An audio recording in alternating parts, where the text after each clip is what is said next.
joining me. So I've finished another figure from Northumbrian Tin Soldier. This is the cat from the was it Candlelighter figure, and so I've painted it up in a fashion so it looks like what's the cat's name now? Cookie, is it? Or Crackers? Biscuits, that's it, Biscuits. Yeah, so I painted it up to look like Biscuits. I've just got to put the flocking on the base, and then what I'll do is when I base all the figures up together, I'll basically choose a system so they look very similar. But the other thing I wanted to show you was I've bought some more AK paints, and I've been asked by, was it Collie Wally, if I would show the paints from the other two sets that I bought, the human flesh tones and the orc flesh paints. So I shall show you all the sets that I've, those two sets and the other three sets that I've bought recently. So if you recall, I had to get the human flesh tones because although somebody did comment saying that from the basic starter set I could create flesh tones, I had to reiterate that I hadn't got the skill level in order to work out how to create those flesh tones using those paints. And so for me, the triad system of having the base colour, the mid-tone and the highlight works. You know, perhaps I will get to the skill level eventually of being able to create my own skin tones using different coloured paints, but for the moment that's how I've been doing it, and I need to continue to do it. So this is the flesh tones. Let me just show you the paint inside. Now there is some duplication with some of the paints that I've got from other sets, but it was only one possibly from each of the sets, so the duplication wasn't that bad. So we've got beige red, and then we've got basic skin tone and sunny skin tone. Then we've got wine red, violet red and black red. And I think black red is one that I got from either the starter set or the signature set.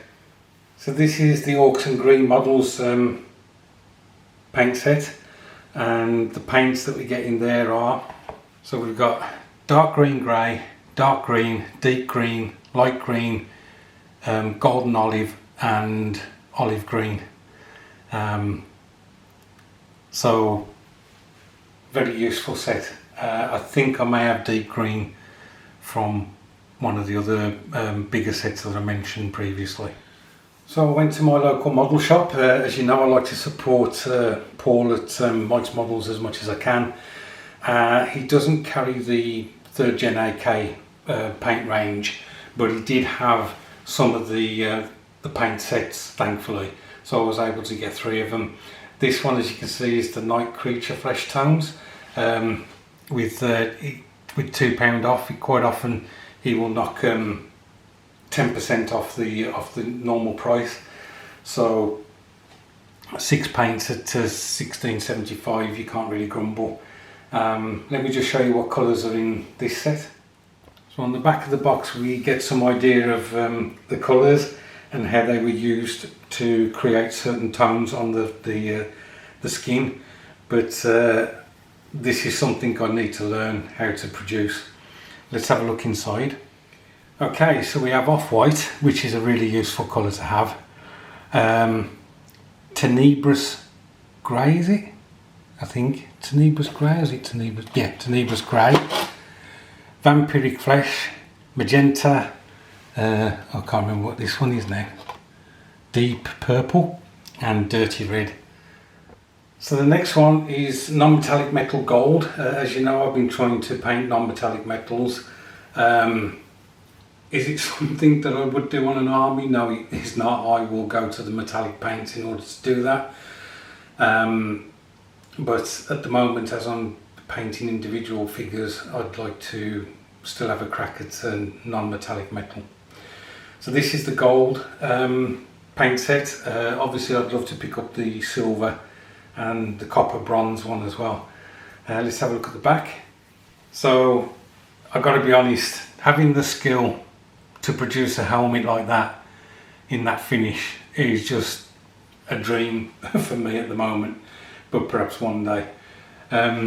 Let's have a look at the contents. So here we've got ivory, another great paint to have in your collection. Sand yellow, icy yellow.